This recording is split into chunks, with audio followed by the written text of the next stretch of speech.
এভাবেই বছরের পর বছর রেল লাইনের উপরে এই ব্যবসা চালিয়ে যাচ্ছে তারা।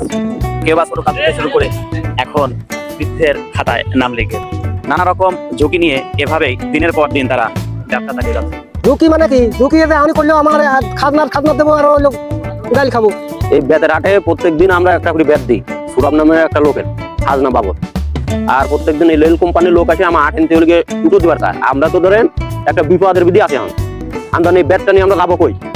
এরকম একটা জায়গা যদি পজিশন মতন আমার হইতো আমার ভালো হইতো, আমরা খাজনাও দেবো, মানুষের কথাও শুনবো, কারণ আমরা তো বিপদের বিধি আছি। আর এই আটটা ধরেন মিনিমাম 50-60 বছর এই রেলের পর চলে, কারণ বিভিন্ন পার্টি আসে এখানে এই বেতের আরে। আর এখানে ধরেন অলি পরে আমার এই ভালো হইতো। দীর্ঘদিন ধরে এই আটটা চলে, বুঝেছেন? এই আটে হলো ধরেন খাজনা নেয় কিন্তু এই যে টিকিট মাস্টারের লোকজন এসে আমার অত্যাচার মানে খেদা খুঁজে দেয়, তাও আমরা জোর করে করি, কিন্তু বিজের দাঁত তো ধরেন গাছ দিয়ে করে না, ও টাকা পয়সা নিয়ে চলে যায়, বুঝেছেন? এখন ধরেন এই আটটা সরকারি হলে পরে আমরা হলো খুব একটা উন্নত মানের ব্যবসা করে পারতাম, আমরা বাজার মতন সেই মানে ই করে পারতাম। সরকারি লোকে খাজনা নিলে ভালো হয়, বুঝছেন? এই লোকে এই হাটের বয়স প্রায় 60-65 বছরের নিচে না। আমরা তো বয়স হয়ে গেল কত, দেখতেছেন না? অনেক দিন বয়স হয়ে গেল। আমি প্রায় 30-35 বছরের নিচে না। হ্যাঁ, আমরা বিভিন্ন দেশে বরিশাল যাই, মাগুরার জেলায় যাই, যশোর জেলায় যাই, ওই ধরেন সব জায়গায় যাই, সব জায়গায় সংগ্রহ করি, যে জায়গা যাই সেই জায়গায় নিয়ে আসি। রেলের পরই পাইছি, তাছাড়া তো সরকারি কোনো জায়গা খাটের জায়গা নাই। সরকারের দেশে বসত করে সরকারের জিনিস ছাড়া তো আমরা কিছু করা পারিনি। আমরা এই আটে এনে এই মাল এনে বিক্রি করি। আর ধরেন ওই বুধবার দিন এসে বেশি, আর কোনোদিন লাট লাগে না, আবার আর এক বুধবার এইভাবে আমার শোনাবে না যে এই দায়িত্ব এই খাজনা নেয়। তখন এই জিনিসটা হলো যে একটা সুরাব নেয়, তাছাড়া কেউ নেয় না। কারণ আমার তো ধরেন এই দায়িত্ব নিয়ে মালটা বিক্রি হয় ছাপালে যায়, বুঝছেন? কারণ এই জায়গাটা বহুদিন ধরেই আমরা পাংশা এই জায়গাটা রেলগেট আমরা।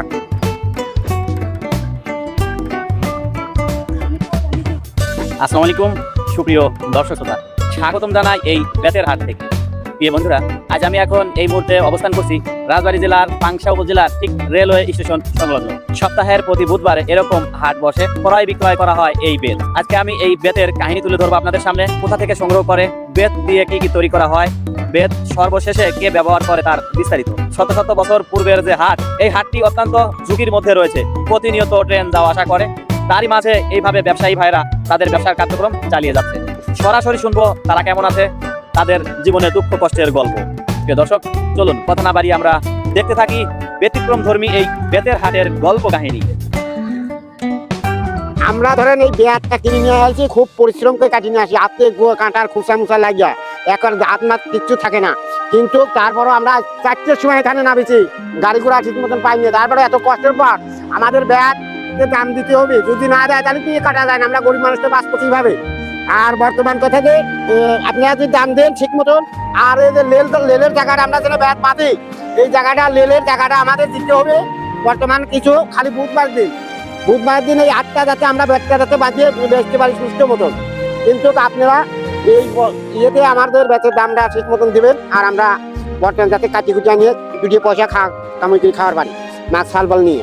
বরিশাল থেকে সংগ্রহ করছি, বরিশাল, গালুয়াকাটি, মাদারীপুর, বহু এলাকায় যাওয়া যায়, যশোর জেলা, সব জায়গায় যাই। এমন দেশ নাই বেড়াইনি, সব জায়গায় যাচ্ছিল। এটা সংগ্রহ করলে তো সব দেশেই যাওয়া লাগবে, বুঝেছেন? এই জন্যে আমরা করছি আমাদের এই প্ল্যাটফর্মের জায়গা, ওই জায়গাটা আমাদের ব্যাগ বাঁধার জন্য আমাদের এই বুধবার দিন আমাদের দিতে হবে খালি একটা দিন। হিসেব ধরেন 20 গুন্ডায় পোন, 80 দিয়ে 1 পোন, 1 পোন ধরেন 500 বিক্রি হয়, আবার ধরেন 1000, 1200, 1500, 1800, হ্যাঁ এরকম বিক্রি হয়। ব্যাগ বুঝে দাম ছিল 2500, 3000, 2800, এখন দাম কমিয়ে গেছে। এই ব্যাগটাই বেচছিল ধরেন 2000, 2200, 2500। এখন এইবারকে বছরে আমরা দাম কিছুই পাচ্ছি না। আরো পেঁয়াজের দাম কম, একবার মাথায় বাড়ি 700 টাকা মোট। এই পেঁয়াজটা লাগাইছি একটা পুলিশ নিয়ে এলো 1000 টাকা করে, আর সার ফাঁস দিয়ে এই যদি আমরা যদি এই করি, কৃষক কিভাবে বাঁচবো? তাই কন আমাদের এইটুক দাবি, আপনারা কি করবেন এখন করে দেন। আর কৃষির দাম নর্মালে থাকা লাগলো 2000, 3000 টাকা, 1500, 2000 টাকা মন নেয়। আর এখন আবার তো আর ব্যাট করা যত দাম ঠিক মতন দেবেন। আপনি 3 লাখে পাঠান আর যে লাখটাই পাঠান, কিন্তু আমাদের ব্যাটের দাম ঠিক মতন দিতে হবে। এই ব্যাট দিয়ে হলো ফার্নিচারে কাজ করে, জামা কাটা বাঁধে, তারপরে চেয়ার বানায়। আমরা ব্যাটের দাম পাইনি, বুঝছেন? এর অদ্র ভবিষ্যৎ কেমরে লোকে খারাপ হচ্ছে, ভালো হচ্ছে না। আগে ছিল খুব ভালো, আর না হলে খারাপ হচ্ছে, বুঝছেন?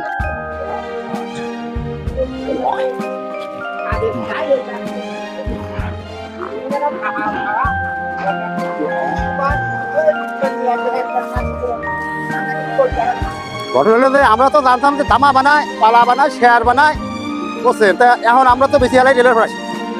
তো এখন যে আর যে কি বানায়, এখন ব্যাপারীরা আমার কাছে কিনে নেয়, আর কি বানায় না বানায় এ কথা তো আর আমরা দেহও নেই, খবর পাইনি, বুঝছেন? আমরা তো পাইকারি বেশি। এটা কি হিসাবে বিক্রি হয়? এটা পোল পোল। 80 টাকায় পোল? হ্যাঁ। আচ্ছা, ওই যে আপনি বান্ডি বাঁধছেন দেখতেছি, হ্যাঁ হ্যাঁ হ্যাঁ এই বান্ডি করে এখন আছে? হ্যাঁ হ্যাঁ এক পোল এক পোল। ওই এখনের দাম কত? এইটা তো আমরা বেশি 1450, 1450 টাকা বেশি। এই যে আপনি বান্ডি বাঁধছেন, হ্যাঁ হ্যাঁ হ্যাঁ 1450 বিক্রি আছে। এটার দাম 1450 টাকা। এই বেতটা কোথাকার? এই ডান্সি বরিশাল জালুয়াকাঠিতে। বরিশাল ঝালকাঠি থেকে। জি। তো আগে যেমন অ্যাভেলেবেল পাওয়া যেত, এখন তো পাওয়া যায় না। এখন এরকম অ্যাভেলেবেল পাওয়া যায় কিনা? না না না পাওয়া যায় না। এখন খুব কম, এখন খুব কম।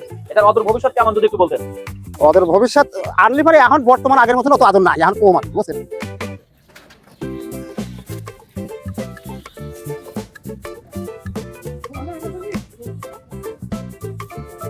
ওখানে কতটা আছে ভাই? 80 পিস। 80 পিসে 1 পন। এটার দাম কত হবে? এই ধরনের বাড়িতে লোক আসে, পাবনাতে আসে, ঢাকাইতে আসে, অনেক জায়গা থেকে লোক আসে এই প্রতি বুধবারে। প্রতি বুধবারে।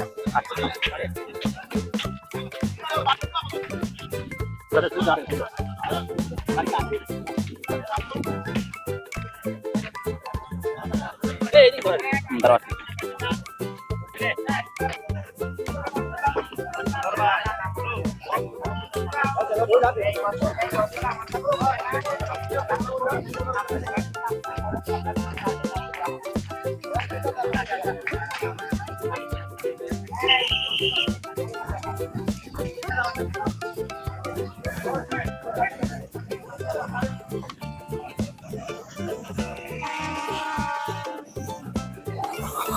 প্রিয় দর্শকরা, কেমন হলো আজকের এই ভিডিওটি?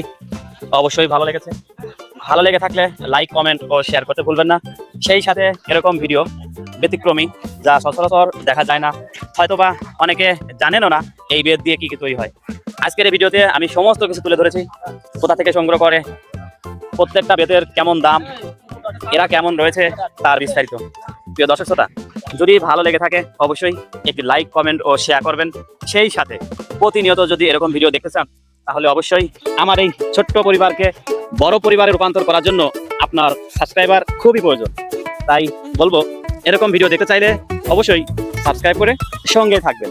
তো প্রিয় দর্শক শ্রোতা, আজ আমি এখন এই বেতের হাত থেকে বিদায় নিচ্ছি। সবাই ভালো থাকুন, সুস্থ থাকুন। দেখা হবে পরবর্তী নতুন কোনো ভিডিওতে। খোদা হাফেজ।